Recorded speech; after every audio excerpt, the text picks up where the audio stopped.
حضرت سیدنا سلیمان علیہ السلام نے جب اس مسجد کی تعمیر سے فراغت حاصل کی، جب آپ نے اس مسجد کو مکمل کیا، تو آپ نے مسجد کی تکمیل کے خوشی کے موقع پر حضرت سیدنا سلیمان علیہ السلام نے جانوروں کو ذبح کیا۔ خوشی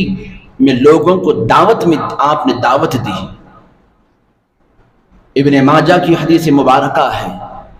جب مسجد اقصی کی تعمیر مکمل ہوئی تو اللہ کے نبی حضرت سلیمان نے خوشی کا اظہار کیا، لوگوں کو دعوت دی۔ یہاں سے ایک بات یہ معلوم ہوتی ہے کہ انسان جب کسی کام کی تکمیل کرتا ہے، نیک کاموں کی تکمیل پر پہنچتا ہے،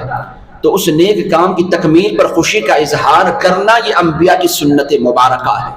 لوگوں کو دعوت میں شامل کرنا یہ بھی انبیاء کی سنت مبارکہ ہے۔ اور اللہ کے نبی حضرت سلیمان نے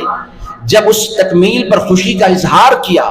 تو خدا جل جلالہ نے بھی حضرت سلیمان سے کہا کہ اے سلیمان، جس طرح تم مسجد اقصی کو بنا کر خوش ہو، تمہارا رب بھی تم سے خوش ہو گیا ہے۔ مانگو کیا مانگتے ہو، تمہارا رب تمہیں عطا کرنے پر راضی ہے۔ تم جو مانگو گے تمہاری دعا کو خدا قبول فرمائے گا۔ تو اللہ کے نبی حضرت سلیمان علیہ السلام نے مسجد اقصی کی تکمیل کے بعد رب کی بارگاہ میں 3 دعاؤں کو عرض کیا۔ پہلی دعا حضرت سلیمان نے یہ مانگی کہ باری تعالیٰ، میری پہلی تمنا یہ ہے کہ میری زندگی کا کوئی فیصلہ تیری مرضی کے خلاف نہ ہو، میں جو بھی فیصلہ لوں تیری مرضی اس میں شامل حال رہے، میں جو بھی فیصلہ کرنے والا ہوں مولا مجھے اتنی طاقت و استطاعت و توفیق عطا فرمانا کہ اس فیصلے میں تیری رضامندی شامل رہے، میری پہلی تمنا یہ ہے۔ پھر اللہ کے نبی حضرت سلیمان نے دوسری دعا یہ مانگی کہ مولا جیسی حکومت تم مجھے عطا فرمائے ویسی حکومت میری بات کسی اور کو نصیب نہ ہو، جو بادشاہت تم مجھے نصیب کر رہا ہے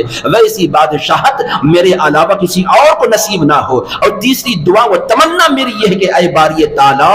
اس مسجد کی نیت سے، یہاں پر نماز پڑھنے کی نیت سے جو بھی بندہ صبح قیامت تک سفر کے ارادے سے یہاں پر آئے، اس مقام پر نماز ادا کرے، تو باری تعالیٰ وہ آنے والا اگرچہ گناہوں کا بوجھ لے کر آئے مگر جب یہاں سے رخصت ہو تو اس حال میں رخصت ہو کہ مولا جس طرح ماں کے پیٹ سے پیدا ہوئے وقت بچہ گناہوں سے پاک و صاف ہوتا ہے ویسا ہی وہ بندہ گناہوں سے پاک و صاف ہو کر رخصت ہو۔ میرے آقا دو جہاں فرماتے ہیں خدا جل جلالہ نے حضرت سلیمان علیہ السلام کی دونوں دعاؤں کو تو اسی وقت قبول کر لیا، یعنی آپ کے ہر فیصلے میں خدا نے اپنی مرضی کو شامل کر دیا۔ یا حضرت سلیمان کا فیصلہ ایسا فیصلہ ہوتا تھا جو رب کی مرضی کے مطابق ہوتا تھا۔ اور دوسری دعا خدا نے حضرت سلیمان کو ایسی بادشاہت عطا فرمائی، ایسی سلطنت عطا فرمائی تھی کہ ہواؤں کو آپ کے لیے مسخر کر ڈالا تھا، اور ایسی بادشاہت ایسی سلطنت خدا نے حضرت سلیمان کے بعد کسی اور کو عطا نہیں فرمائی۔ اور میرے آقا فرماتے ہیں جو تیسری دعا ہے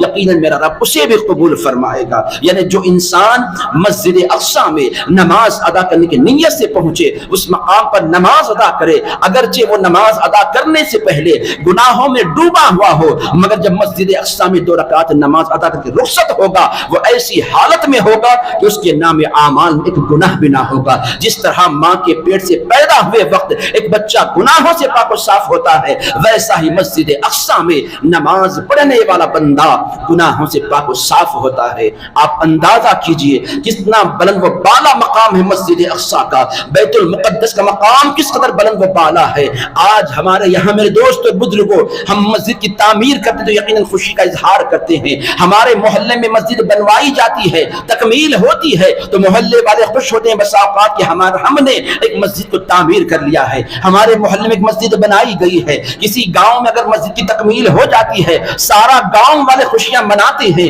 کہ الحمدللہ ہمارے گاؤں میں ایک عظیم الشان مسجد کو بنایا گیا ہے۔ اللہ اکبر کبیرہ۔ آج میرے دوست اور بزرگوں مساجد کی تکمیل پر بس اوقات کسی بستی میں لوگ خوشیاں منا رہے ہوتے ہیں تو کسی گاؤں میں لوگ خوشیوں میں جھوم رہے ہوتے ہیں، مگر مسجد اقصی یہ وہ مسجد ہے جس کی تکمیل جب مکمل ہوئی اس کی خوشی نہ صرف اللہ کے نبی سلیمان نے منائی، خود رب بھی اس خوشی میں شامل رہا اور کہا اے سلیمان جتنی خوشی مسجد اقصی کو بنا کر تمہیں ہو رہی ہے مجھے بھی اتنی ہی خوشی محسوس ہو رہی ہے، مانگو کیا مانگو مانگتے ہو تمہیں عطا کیا جائے گا۔ رب کا یہ اعلان فرمانا اس بات کی دلیل ہے مسجد اقصی یہ وہ مسجد ہے جس کی تکمیل پر خود خدا خالق جل جلالہ نے خوشی کا اظہار فرمایا ہے۔ تو مسجد اقصی میرے دوستو بزرگ